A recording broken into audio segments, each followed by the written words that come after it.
Le 14 mars 2025, la France, l'Italie et le Royaume-Uni ont signé une commande massive de 218 missiles Aster. Ce n'est pas une simple acquisition d'armement, mais un signal fort envoyé au reste du monde. L'Europe renforce sa défense aérienne face aux nouvelles menaces. Entre la guerre en Ukraine, les tensions en mer de Chine et la prolifération des missiles hypersoniques et drones kamikazes, plus aucun pays n'est à l'abri. Ce réarmement s'inscrit dans une accélération du plan de défense initié dès 2022, qui prévoyait déjà l'achat de près de 700 missiles Aster. Face à la multiplication des attaques aériennes et à l'essor des technologies militaires adverses, l'Europe n'a plus le choix. Elle doit se préparer. Depuis le début du conflit en Ukraine, la défense aérienne est redevenue une priorité absolue. La Russie a utilisé plus de 1000 drones Shahed iraniens en quelques mois, testant ainsi la résilience des systèmes de défense adverses. En Israël, l'armée doit intercepter des centaines de roquettes simultanément lors des attaques du Hamas. Pendant ce temps, la Chine investit massivement dans les missiles hypersoniques capables de surpasser la plupart des systèmes de protection actuels. L'Europe, elle, n'est pas prête à encaisser un tel déluge d'attaques. Ses défenses, bien qu'existantes, sont insuffisantes en quantité et doivent être renforcées pour répondre aux menaces modernes. D'où cette commande de missiles Aster, qui représente l'une des meilleures solutions disponibles sur le marché européen. Le missile Aster, développé par MBDA, est une pièce maîtresse de la défense anti-aérienne européenne. Il se décline en deux versions principales. L'Aster 15, conçu pour la courte portée et efficace contre les missiles de croisière et les avions ennemis, et l'Aster 30, une véritable arme stratégique capable d'abattre des cibles jusqu'à 150 km de distance et 25 000 mètres d'altitude. La commande actuelle porte sur une version améliorée, l'Aster 30B1, spécifiquement conçue pour intercepter des missiles balistiques, des avions furtifs et des drones ultra rapides. Ce missile est une solution clé pour assurer une protection efficace des infrastructures stratégiques européennes. Ce choix stratégique repose sur plusieurs atouts.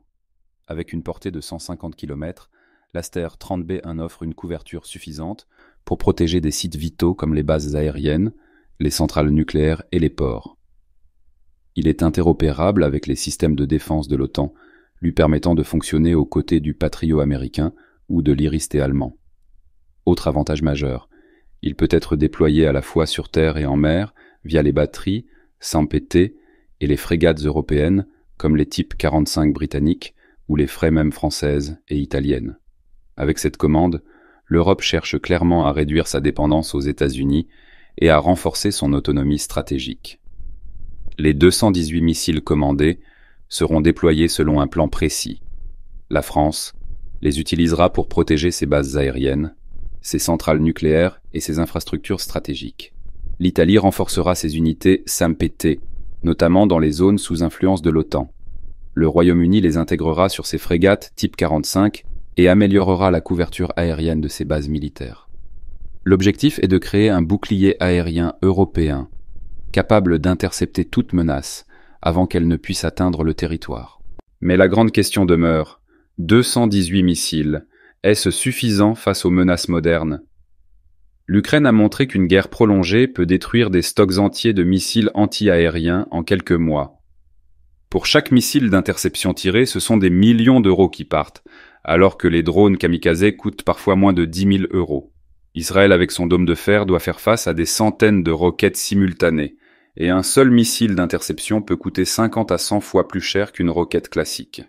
Face à cette réalité, l'Europe doit non seulement augmenter la production d'Aster, mais aussi investir dans des alternatives comme des systèmes laser pour abattre les drones à moindre coût et des technologies de brouillage électronique pour neutraliser les attaques adverses, sans forcément utiliser des missiles. Avec cette commande, la France, l'Italie et le Royaume-Uni montrent qu'ils ne veulent plus être vulnérables face aux nouvelles menaces. C'est une avancée majeure, mais est-ce suffisant face aux armes de nouvelle génération? L'Europe doit-elle accélérer encore plus la production de missiles et investir dans d'autres technologies? La réponse à cette question déterminera si le continent est réellement prêt à faire face aux conflits de demain. Car si ces missiles offrent une excellente capacité d'interception, les conflits récents ont montré que les attaques aériennes modernes reposent sur une stratégie d'épuisement. En Ukraine, la Russie a lancé plus de 1000 drones kamikazes en quelques mois, forçant la défense antiaérienne ukrainienne à consommer un grand nombre de missiles coûteux pour contrer des menaces relativement bon marché. Le problème est le même en Israël, où le dôme de fer doit intercepter des centaines de roquettes simultanément, avec un coût par interception qui peut être 50 à 100 fois supérieur à celui des projectiles ennemis. Cette asymétrie pose un véritable défi. Même avec 218 nouveaux missiles, l'Europe est-elle prête à faire face à une attaque de saturation impliquant des drones et des missiles lancés en masse? Pour éviter un épuisement rapide des stocks, l'Europe doit aller encore plus loin. Premièrement, il est impératif d'augmenter la cadence de production afin de garantir un approvisionnement continu en cas de conflit prolongé. Ensuite, il devient crucial de développer des solutions complémentaires comme les systèmes de défense laser, qui offrent une alternative économique et efficace contre les drones et les roquettes à faible coût. Enfin, l'intégration de technologies de brouillage électronique permettrait de neutraliser certaines menaces avant même qu'elles n'atteignent leur cible, réduisant ainsi le besoin d'utiliser systématiquement des missiles. Avec cette commande, la France, l'Italie et le Royaume-Uni montrent qu'ils sont déterminés à renforcer leur défense aérienne, mais cette avancée ne suffira peut-être pas à garantir une protection totale face aux menaces de demain. L'Europe doit-elle accélérer encore plus la production de missiles et investir massivement dans d'autres technologies pour réellement sécuriser son espace aérien? C'est une question stratégique qui déterminera la capacité du continent à faire face aux conflits de haute intensité dans les années à venir. Une autre question cruciale se pose. L'Europe peut-elle se coordonner efficacement pour assurer une défense aérienne réellement intégrée? Si chaque pays investit dans des systèmes performants comme l'Aster, la véritable force de cette défense repose sur une interconnexion totale entre les radars, les batteries anti-aériennes et les forces armées des différents États.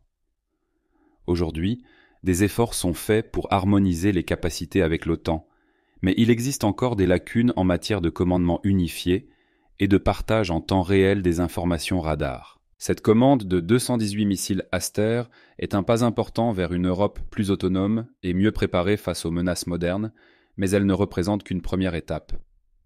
À l'avenir, la véritable question sera de savoir si l'Europe peut maintenir cet élan et aller encore plus loin en développant de nouvelles capacités de défense collective. Alors que le monde entre dans une nouvelle ère de compétition stratégique, où les conflits hybrides et les menaces aériennes évoluent rapidement, l'Europe doit désormais réfléchir à la prochaine génération de technologies militaires. Faut-il investir massivement dans les systèmes hypersoniques, l'intelligence artificielle appliquée à la défense ou encore les armes à énergie dirigée? La réponse à ces questions déterminera non seulement la sécurité du continent, mais aussi son rôle sur l'échiquier militaire mondial dans les décennies à venir.